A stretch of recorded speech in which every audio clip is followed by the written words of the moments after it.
हाथ धर दीजिए प्रार्थना है मेरे हनुमान की मेरे सिर पर अब हाथ रख दीजिए प्रार्थना है मेरी मेरे हनुमान जी मेरे सर पर भी अब हाथ धर दीजिए प्रार्थना है मेरी हनुमान जी मेरे सिर पर भी अब हाथ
कथा में श्री परीक्षित महाराज राजा बने, सुंदर राज करते हैं, प्रजा का समाचार लेते रहते हैं।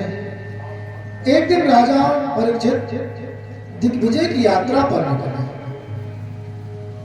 क्योंकि नए नए राजा बने थे तो सभी रियासतों के राजाओं से संपर्क करना था, मेल मुलाकात करना था। छोटे छोटे जो राजा थे उनसे अपने संबंध को बनाए रखना था। तो इसलिए राजा दिग्विजय के बहाने उन राज्यों से राजाओं से मिलने के लिए निकले। देखिए, संसार में कभी कभी हम अपने जीवन में, व्यवहार में, संसार में संवादहीनता के चक्कर में अपने संबंध को गंवा देते हैं। कोई बात सुन पाते हैं कि मेरे विषय में किसी ने कुछ कहा, अपने मन में ही जान करके नाराज होकर घर बैठे रहते हैं, तो बातचीत करते नहीं है। हो सकता है झूठी बात हो, तो इसलिए संवाद करते रहना चाहिए। बातचीत का क्रम बना रहता है तो संबंध बना रहता है। इसलिए राजा परीक्षित भी, जो राजा परीक्षित के अधीनस्थ छोटे छोटे राज थे, उन सब राजाओं से मिले और घूमते घूमते एक स्थान पर पहुंचे तो क्या देखते हैं कि एक गाय और एक बछड़ा बड़ा ही दुखी है। गाय और बछड़ा अर्थात बैल का जो स्वरूप है वह आपस में कुछ बातें कर रहे हैं। राजा परीक्षित महाराज ने देखा, थोड़ा समीप गए, एक झुरमुट की ओट में छिप करके उन दोनों की बातें सुनने लगे। बातों को सुनने से ऐसा लगा कि ये दोनों बहुत दुखी हैं। राजा परीक्षित ने देखा कि इस बैल के बछड़े के तो एक ही पैर है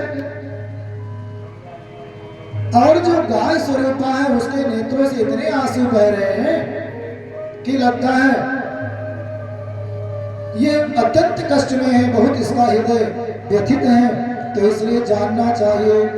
उन दोनों के पास पहुंचे और समाचार जानना चाहा। बछड़े से पूछा कि हे महात्मन, आप अपने दुख का कारण कहो, आपको किसने सताया है? बछड़े ने बड़ा सुंदर उत्तर दिया। कहता है, महाराज,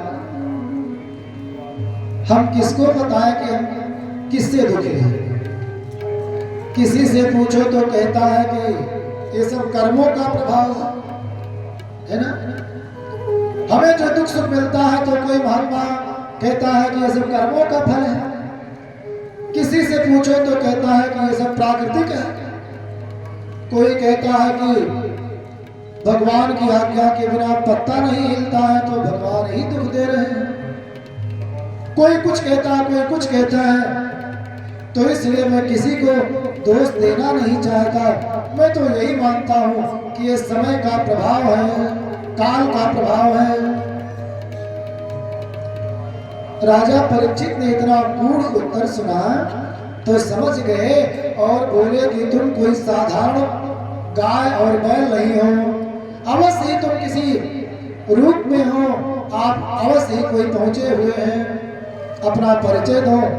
तो गौ माता ने कहा कि मैं धरती माता हूँ और ये बैल ही धर्म है, साक्षात धर्म का अवतार है। वृषभ माने धर्म भी होता है। शंकर भगवान की सवारी इसीलिए बैल है। हम लोग नंदी की पूजा इसीलिए करते हैं, अर्थात धर्म का आश्रय लेते हैं, धर्म की पूजा करते हैं। तो बैल को ही धर्म कहा गया है।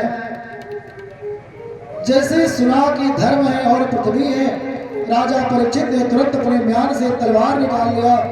बोले कि मेरे राज में धर्म का ह्रास नहीं होना चाहिए। और हे गौ माता, मैं तो वैसे ही गौ भक्त हूँ और आप धरती माता है, गौ के स्वरूप में हैं, तो शीघ्र बताओ आपको किसने कष्ट दिया है? अपने दुख को रो ही रहे थे, तब तक एक काला काला पुरुष हाथ में चाबुक डंडा लिए हुए और आकर के उन दोनों को प्रताड़ित करने लगा, गाय और बैल को। राजा परीक्षित ने ललकार करके कहा, दुष्ट तुम कौन हो? कलयुग समझ गया कि ये कोई प्रतापी राजा है, इनके आगे मेरी चलेगी नहीं। इसलिए तुरंत ही उसने अपने को संभाला और दीनवत शरणं गतः, अत्यंत दीन दुखी के समान शरण में चला जाए। ये चतुर लोगों की पहचान है।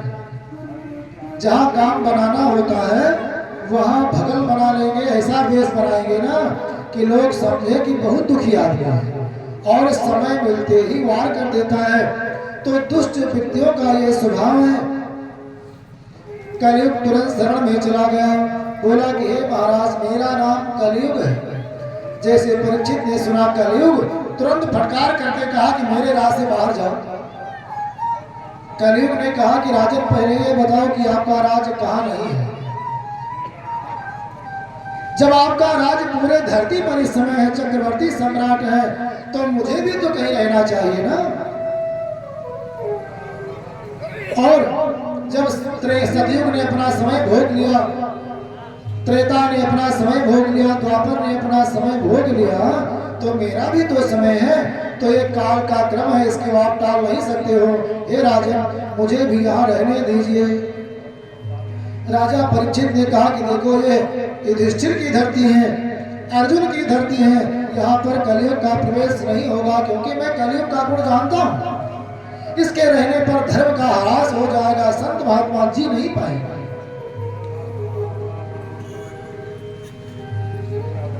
कलयुग ने समझा कि अब मैं रहने को नहीं पाऊंगा, इसलिए तुरंत शरण में चला गया। बोला, महाराज, आपके जो पूर्वज थे वे शरण में आए हुए को कभी त्यागते नहीं थे, इसलिए मैं आपकी शरण में आया हूँ, मुझे कृपा करके शरण दीजिए। अब शरण में जब आ गया तो राजा परीक्षित विवश हो गए। बोले, शरणागत को तो मारना ठीक नहीं है, लेकिन ये बताओ, तुम्हारे अंदर कुछ गुण भी है कि केवल अवगुण है? कलयुग ने कहा, महाराज, अवगुण कितना बताऊं? अवगुण की तो मैं खान हूं, मतलब मेरे अंदर अवगुण ही अवगुण है, ऐसा कोई दुर्गुण नहीं बाकी है जो मेरे अंदर न हो। लेकिन एक गुण है। राजा ने कहा, हाँ, कौन सा गुण है? परीक्षित ने कहा, यत् फलं नास्ति तपसा न योगेन न समाधिना तत्फलं लभते सम्यक् कलो केशो कीर्तना। हे राजन, मेरे अंदर एक गुण है जो फल तपस्या से नहीं मिलता है, ना योग से मिलता है, ना समाधि लगाने पर मिलता है। बड़े बड़े उद्योग करने पर जो फल नहीं मिलता है, वह फल मेरे युग में केवल भगवान का कीर्तन करने मात्र से मिल जाएगा। बोलो सियापति रामचंद्र भगवान की जय हो। राजा परीक्षित ने कहा, ऐसा? अर्थात मुक्ति जो बड़ी बड़ी योग समाधि के द्वारा नहीं प्राप्त होती है, वो तुम्हारे समय में केवल गोविंद का गुणगान करने मात्र से प्राप्त हो जाएगी। कलयुग ने कहा, महाराज, राजा परीक्षित बड़े प्रसन्न हुए, इतने प्रसन्न हुए कि सारे दुर्गुण भूल गए, कलयुग का सारा दुर्गुण भूल गए, क्योंकि राजा परीक्षित गुणग्राही थे और यही गुण काफी बड़ा है। कहते हैं कि जो फल अश्वमेध यज्ञ करने पर, हजारों लाखों कपिला गाय दान करने पर, शीत ऋतु में नदी में कमर के बराबर जल में खड़े होकर के राम नाम या ईश्वर का नाम जपने पर, तीर्थों में कल्पवास करने पर, चांद्रायण व्रत करने पर, अर्थात जितने बड़े उद्योग हैं उनको करने पर भी जो फल नहीं मिलता है ना, वो एक बार जीवा के अग्रभाग पर राम का नाम आ जाए तो वो फल मिल जाता है, ऐसे मेरे पुराण आदेश करते हैं। तो इस बात को राजा परीक्षित जानते थे कि इतना आसान है। राम नाम मणिदीप धर जी दे हरि द्वार, तुलसी भीतर बाहर हो जो चाहसी उजियार। अगर घर के अंदर और बाहर दोनों तरफ प्रकाश चाहिए तो दीपक कहाँ रखते हैं? आजकल तो बिजली का जमाना हो गया है ना। लेकिन माताएं सुबह सुबह और सायंकाल दोनों समय सुंदर ड्योढ़ी को धुलती थी और ड्योढ़ी को धुल करके सुंदर आसन पर दीपक को रखती थी और जलाती थी, है ना। दीपक कभी भी बिना आसन के नहीं रखना चाहिए।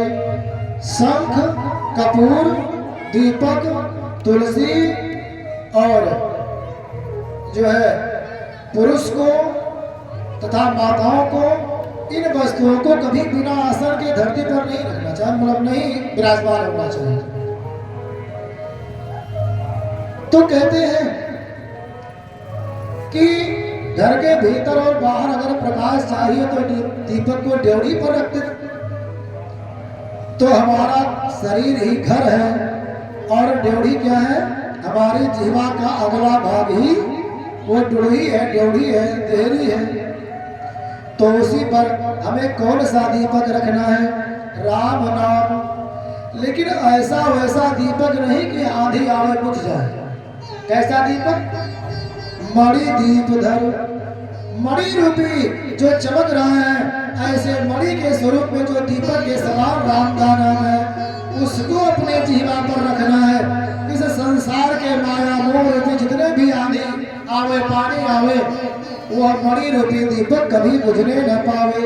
ऐसा दीपक अपने जीव की देहली पर रखना है। और तुलसीदास जी कहते हैं, जो भीतर बाहर हो, अंदर बाहर प्रकाश चाहते हो तो अपने मुखार बिंद पर श्री राम जी के नाम का दीपक रखो।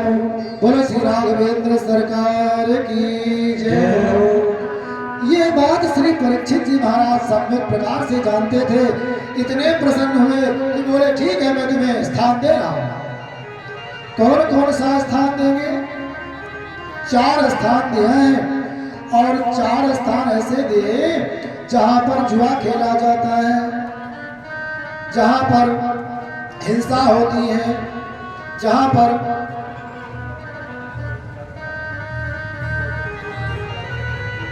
मदिरापान होता है। 4 स्थान श्री परीक्षित जी महाराज ने दिए हैं। वेश्यालय जहां उल्टा स्त्रियां रहती हैं, तो कलयुग ने कहा महाराज ऐसा 4 स्थान दिए हो। पहली बात तो मेरा वास इस स्थान पर रहता ही है ना। और दूसरी बात ये कि ये 4 स्थान तो आपके राज्य में मिलते ही नहीं है।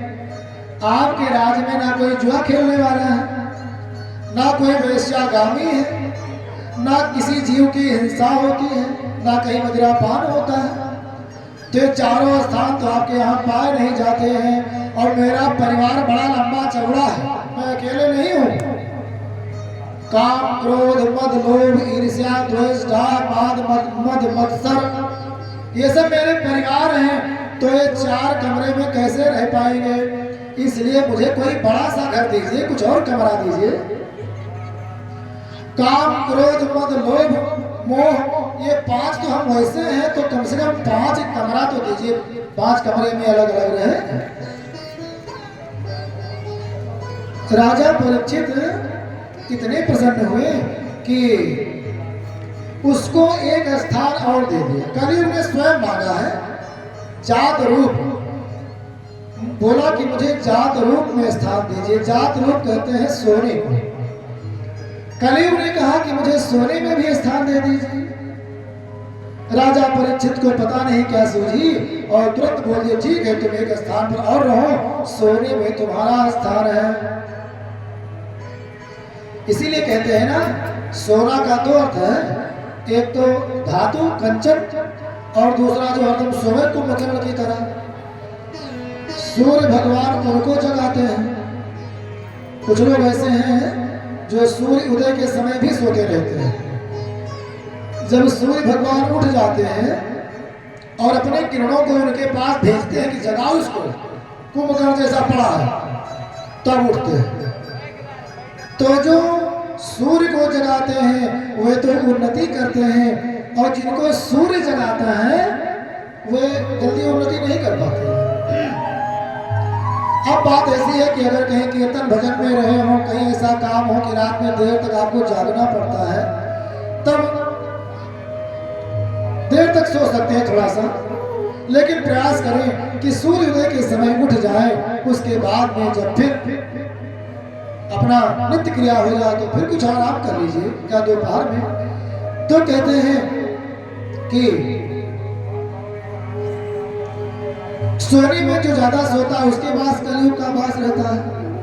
हमारे पूर्वज कहते थे ना कि सुबह सुबह दलितर महाराज आते हैं और पैर दबाना शुरू कर देते हैं। सुबह उठने का मन नहीं करता है, जबरदस्ती रजाई को फेंक करके उठ पड़ो तो ठीक है, लेकिन जल्दी उठने का मन नहीं करता है। तो दलितर महाराज आते हैं, सुबह सुबह पैर दबाते हैं, कहते हैं लेटे रहोगे। अच्छा, कुछ माताएं बहनें हैं ना, वो अपने बच्चों को इतना प्यार करती हैं, जैसे उनको जगाओ तो कहते हैं थोड़ा सोने दो, अभी तो सोने दो। तो ये उनको प्यार नहीं करती हैं। जो ऐसा कहती हैं समझ लो अपने बालक की शत्रु है। तो इसलिए सूर्य उदय से पहले उठना चाहिए। तो सोने में कलियों का आवाज दे दिया। और जो मुकुट आज श्री परीक्षित जी महाराज लगा कर गए थे, वो मुकुट जैसे देखा कलियुग ने, उस मुकुट में प्रवेश कर गया। मुकुट में प्रवेश किया, राजा की बुद्धि भ्रमित हुई। अच्छा, ऐसे भागवत के 11वें स्कंद में कहते हैं धातु नाम अस्मि कांचनम, भगवान कहते हैं मैं धातुओं में सोना हूं। और इसी भागवत में कहते हैं कि कलियुग ने कहा कि मैं सोने में रहूंगा, सोने में निवास करने लगे। अब सोना कलियुग का रूप है कि भगवान का रूप है, ये भी शंका की बात हो गई। तो इसका समाधान किया है कि जो अन्याय से प्राप्त सोना है, जो छल कपट से अर्जित किया गया सोना है, उसमें कलियुग का वास है। और जो न्याय संगत धन से प्राप्त हुआ सोना है, उसमें भगवान का वास है। बोलो श्री राघवेंद्र सरकार की जय। प्रेम से बोलो राधे राधे, प्रेम से बोलो राधे राधे राधे। तो अन्यायो पार्थम वित्तम 10 वर्षाणि तिष्ठति, अन्याय से कमाया हुआ धन बहुत दिन रहता भी नहीं है, क्योंकि उसमें कलियुग का वास होता है। तो कलियुग का निवास धन सोने में हो गया। राजा परीक्षित की बुद्धि भ्रष्ट हुई। घूमते घूमते कुछ दिनों के पश्चात एक आश्रम पर पहुंचे, देखा एक महात्मा जी ध्यान लगाए बैठे हैं। अब मुकुट धारण किए हैं वही वाला जिसमें कलियुग का वास है। अच्छा, आप लोग प्रश्न कर सकते हैं कि राजा परीक्षित के पास जो मुकुट था, क्या वो अन्याय वाला था? हाँ, जब श्री भीम महाराज ने जरासंध का वध किया था ना, तो उसका बड़ा ही सुंदर विशाल मुकुट लेकर चले आए थे। आज राजा परीक्षित ने वही मुकुट पहन लिया। तो जरासंध अन्यायी राजा था, वही मुकुट आज पहन लिया परीक्षित जी ने। तो कलियुग का वास उसमें हो गया। महात्मा जी को देखा तो जो महात्माओं की सेवा करते थे राजा, आज वही महात्मा से पानी मांगने लगे। बोले बहुत देर से मैं भ्रमण कर रहा हूँ, रास्ता भूल गया हूँ, प्यास लगी है, पानी पिलाओ। महात्मा जी समाधि में थे, कुछ सुना नहीं। राजा को आया क्रोध और इनको लगा कि ये ढोंग कर रहा है, कोई महात्मा है भगल बना करके बैठा हुआ है और ये बगुले जैसा ध्यान लगा रहा है। जैसे बगुला होता है ना, पानी में खड़ा रहेगा, आंख बंद किए रहता है, तो मछलियां उसके अगल बगल आती हैं। तो बगुला कहता है कि मैं सन्यासी हो गया हूँ और आंख बंद करके भगवान का ध्यान कर रहा हूँ। मछलियां उसके चक्कर में आ जाती हैं, सोचती हैं बगुला लगता है बूढ़ा हो गया है, अब ये मछलियों को खाना इसने बंद कर दिया है। जैसे समीप में आती है तुरंत एक चोंच मारता है, पकड़ लेता है। तो ऐसे कुछ लोग होते हैं जो बगुलों जैसा ध्यान लगाते हैं। राजा परीक्षित ने कहा ये बगुलों जैसा ध्यान लगा रहा है, मुझे पानी नहीं पिला रहा है, इसके यहाँ में अतिथि बन करके आया। राजा को आया क्रोध, इधर उधर दृष्टि दौड़ाई कुछ दंड देने के लिए, तो दंड कुछ नहीं सूझा।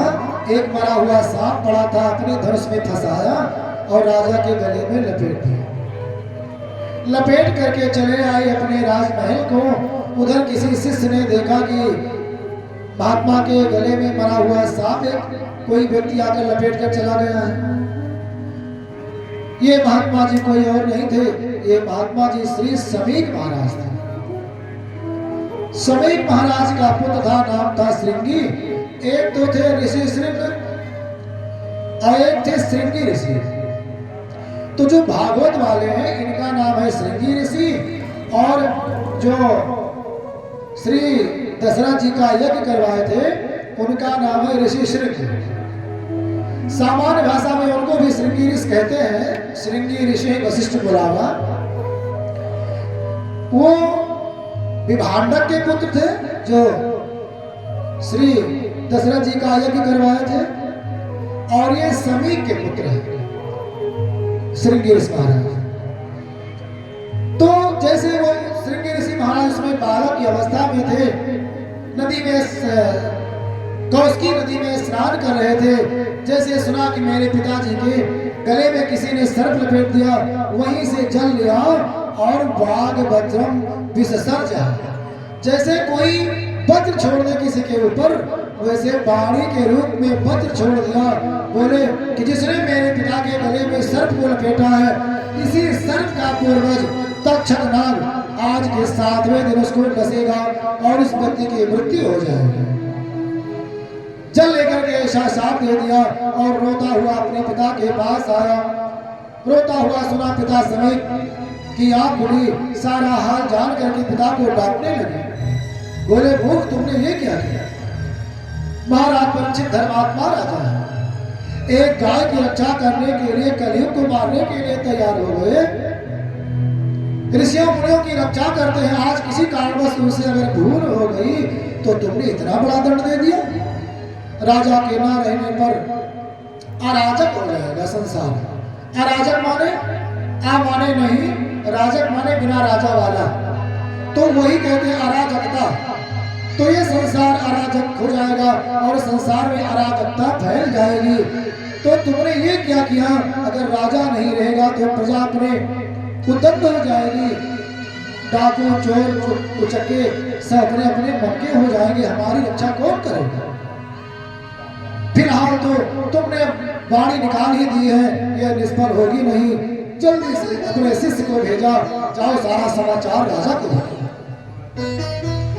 राजा घर पर पहुंचे थे, मुकुट को उतारा, ध्यान आया कि मैंने कितना अपराध कर दिया।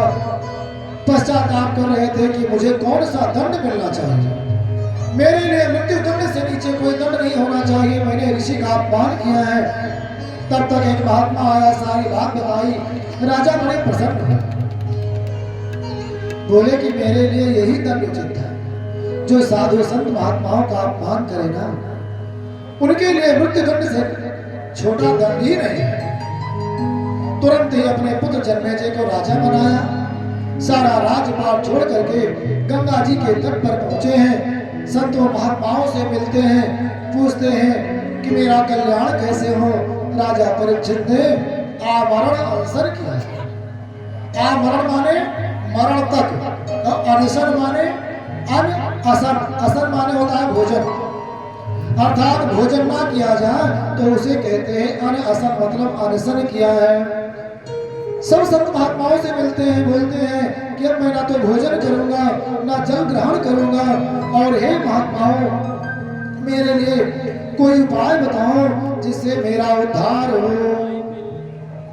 सब महात्माओं से मिल रहे थे, अनेक प्रकार के लोग उपाय बता रहे थे, लेकिन भगवान को दया आई और भगवान ने मानो राजा परीक्षित के ऊपर कृपा करने के लिए श्री सुखदेव महाराज को भेजा है। बोलो श्री सुखदेव भगवान की। सब ऋषियों महात्माओं ने, राजा परीक्षित ने देखा कि एक छोटा सा बालक 16 वर्ष का लग रहा है, और वह जैसे सूर्य प्रातः काल पूर्व दिशा से निकलता है उसी प्रकार का स्वरूप लिए हुए, और कोई बटुक आ रहा है। उसको देख करके सबकी दृष्टि उसी बालक की ओर हो गई। श्री सुखदेव महाराज का स्वरूप कैसा है? निगूढ़ जत्रुम पृथुतुंग वक्षस मावर्तनाभिम वल्वलिवल्गोदरं दिगंबरं वक्त्रविकीर्णकेशं प्रलम्ब बाहु समरोत्तभावं निगूढ़जत्रुं पृथुतुंग वक्षसि। ये बालक का स्वरूप है चाचा, ये बालक का स्वरूप वास्तव में यही है। ये हमको ध्यान रखना चाहिए। जो किशोरावस्था के बालक है ना, उनकी हड्डी पसलियां ढकी रहनी चाहिए। ये जिम्मेदारी किसकी है? माता पिता की है। उनका शरीर स्वस्थ होना चाहिए। प्रतिदिन दूध आदि उनको पौष्टिक पदार्थ देने चाहिए। अगर ये नहीं करते हैं तो समझ लो गृहस्थ का सारा पुण्य निष्फल है, क्योंकि बालक भगवान होते हैं। निगूढ़ जत्रुं पृथुतुंग वक्षसि, जो गले की हड्डियां है वे सारी छिपी हुई है। चौड़ी छाती है, नाभि जैसे गंगा जी का भंवर हो उस तरह से भंवर के समान थोड़ी सी गहरी है। लंबी लंबी भुजाएं हैं, मुख पर सुंदर मुस्कान है, बालों की अलकावलियां लटकी हुई है और दिगंबरम वक्त्रविकीर्णकेशं, भगवान का श्री सुखदेव जी का स्वरूप दिगंबर है, केवल एक लंगोटी मात्र धारण किए हुए हैं। स्वमरोत्तमाभं, उनकी आभा बड़ी उत्तम है, लगता है सूर्य का प्रकाश आ रहा है। ऐसे अद्भुत व्यक्तित्व को देख करके और सभी महात्मा जन खड़े हो गए। श्री सुखदेव जी महाराज खड़े हो गए, श्री परीक्षित जी महाराज खड़े हो गए। बोलो श्री सुखदेव भगवान की जय। यह साधारण श्लोक नहीं है तो बड़ा पुराना ना, लेकिन आज के ही योग्य है। हमें समाज में प्रतिष्ठा 5 चीजों से मिलती है। ध्यान से मेरी बात को सुनना। वेसेन वपुषा वाचा विद्या विनयेन च वकारैः पंचभिर्युक्तो नरो भवति पूजितः। पहला नंबर है वेश का। अगर वेश सुंदर है ना तो सभा में सम्मान तत्काल मिल जाएगा। वेश अस्थाई नहीं है, अगर गुण नहीं है तो बाद में पोल खुल जाएगी। रावण ने सुंदर वेश बनाया था, सम्मान मिला, लेकिन बाद में परिणाम घातक। लेकिन सभा में सम्मान पाना है तो पहला स्थान वेश का है, क्योंकि सुंदर वेश के बाद ही प्रवेश मिल पाएगा। उसके बाद दूसरा है वपुषा माने शरीर। अगर शरीर सुंदर लंबा चौड़ा, चेहरे पर तेज है, स्वस्थ शरीर है तो उससे सम्मान मिलता है। तीसरे स्थान पर आती है वाचा, अर्थात सभा में जाएंगे, शरीर और वेश के अनुसार प्रवेश तो मिल जाएगा, उसके बाद आप कुछ बोलेंगे ना तब सम्मान मिलेगा। क्योंकि कोई दुकान बंद हो तो उसमें कैसे पता लगाए कि इसमें मिठाई मिलती है कि जहर मिलता है। ऐसे हमारा मुख है, जब तक बंद रहेगा तो क्या पता इसके अंदर क्या है। जब खुलता है ना तब पता लगता है कि इसके अंदर कौन सा गुण है। तो जब वाचा अर्थात वाणी निकलेगी तब विद्या का पता लगेगा। चौथे स्थान पर विद्या आती है और 5वें स्थान पर विनय आता है। तो जैसे मैंने क्रम बताया है ना, तो सम्मान तो इसी क्रम में मिलता है, लेकिन स्थाई उसी क्रम में है, अर्थात विनय स्थाई है। आपके पास देश नहीं है, शरीर नहीं है, वाणी ठीक नहीं है, विद्या नहीं है, लेकिन आप अगर विनय है, आपके अंदर शीलता है, गुण है, नम्रता है, तो आपका सम्मान स्थायी हो जाएगा। कुछ देर बाद सम्मान मिलेगा, क्योंकि जब लोग जान पाएंगे तब सम्मान करेंगे। वेश वपुषा से तुरंत सम्मान मिलता है कि एक वेश साध सन मानो, जिम जग जामवंत हनुमानो। जामवंत और हनुमान का वेश सुंदर नहीं था, लेकिन उनके बारे में लोगों ने जब जाना तो उनकी प्रतिष्ठा शाश्वत हो गई। रावण और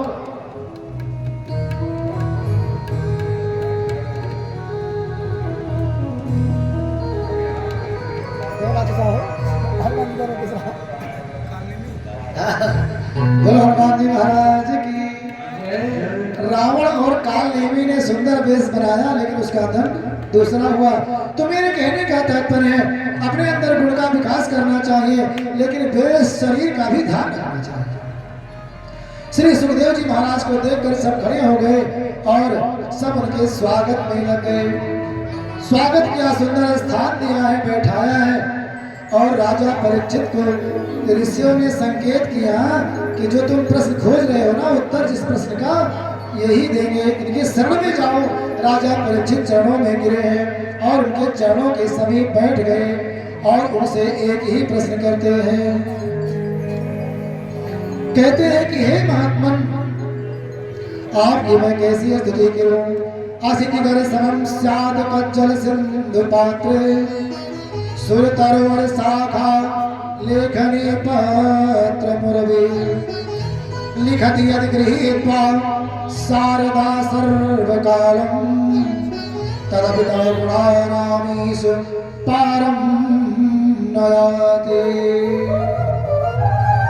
आदरणीय बाल मुकुंद शास्त्री जी का यहाँ पर पदार्पण हुआ है, स्वागत है।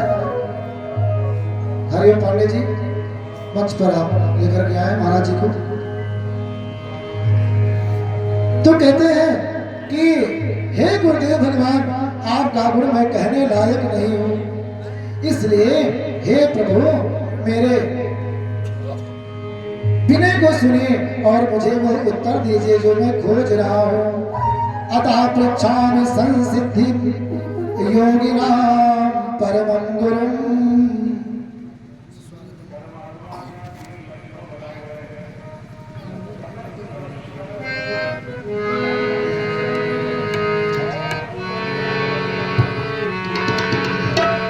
श्री शंकर भगवान की जय। तो कहते हैं कि हे प्रभु, अतः पृच्छामि संसिद्धिं योगिनां परमं गुरुं पुरुषस्य यत् कार्यं म्रियमाणस्य सर्वदा। मुझे ये बताइए, मेरा दो प्रश्न है।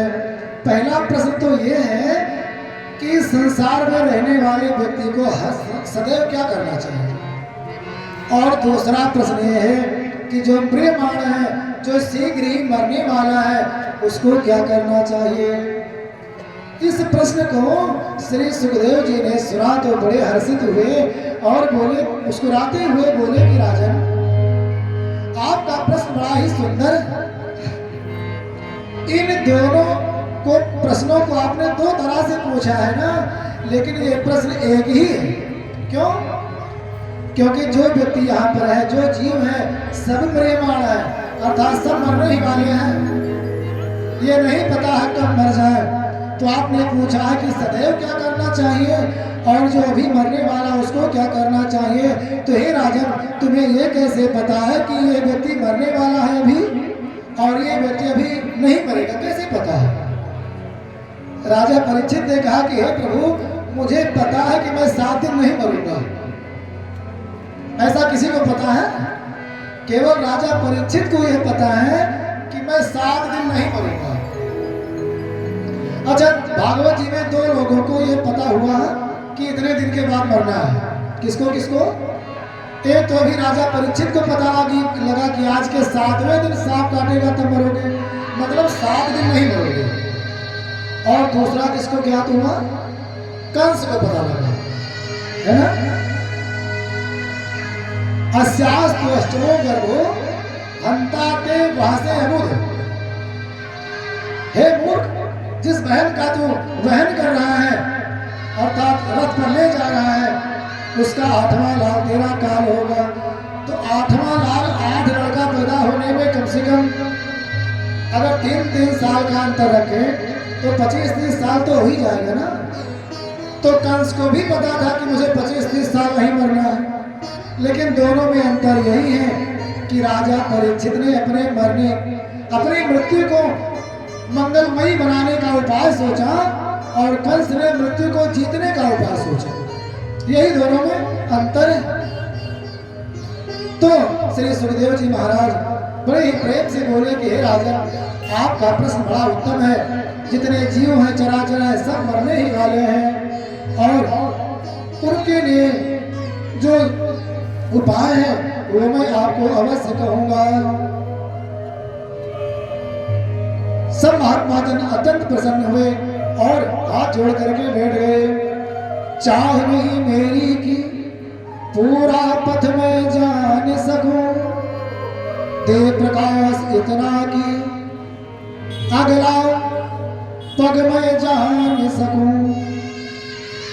चिंता हो सदा इस मन में मेरे, तेरे चरणों का दास रहूं। होठों पर है सद्गुरुदेव मेरे, तेरा ही नाम पुकारा करूं।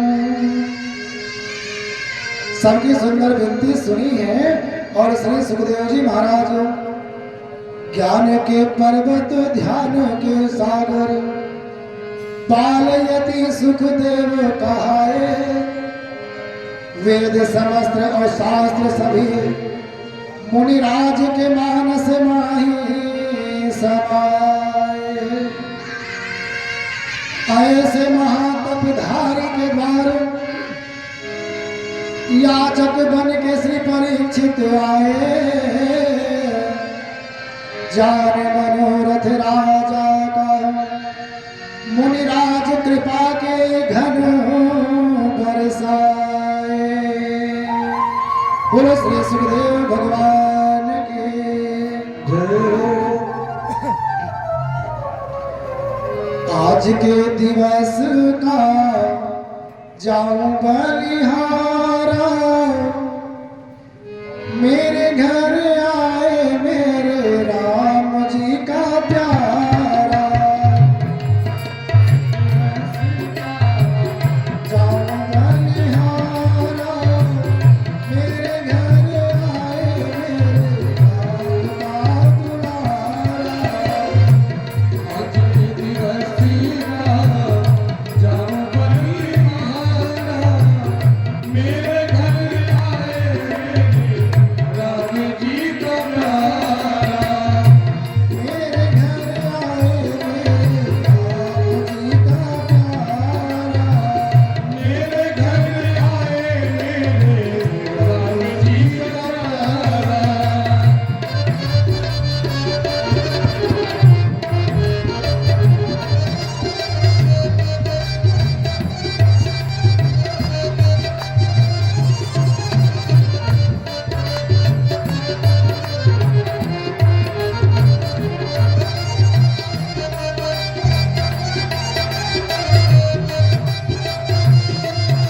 राम जी के प्यारे आए हैं, गुरुदेव भगवान, उनकी सेवा कैसे करना है।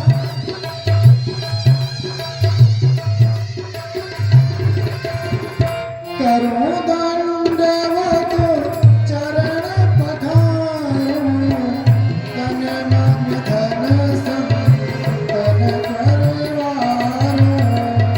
करूं दंडवत चरण पखारूं, तन मन धन करूं दंडवत चरण पखारूं,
करे कथा हरि उचारे आप तरे और को तारे करे कथा हरि उचारे आप तेरी मन को तारे करे कथा हरि उचारे आप तरे और को तारे करे कथा हरि उचारे आप तेरी मन को तारे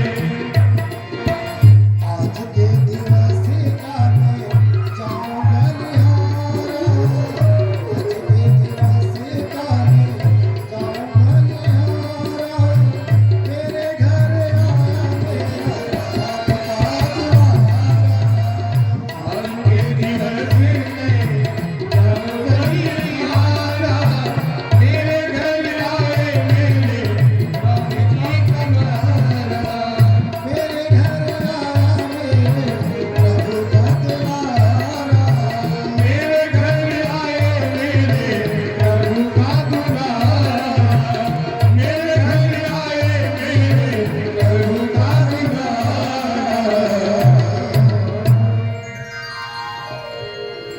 प्रेम से बोलो श्री सद्गुरुदेव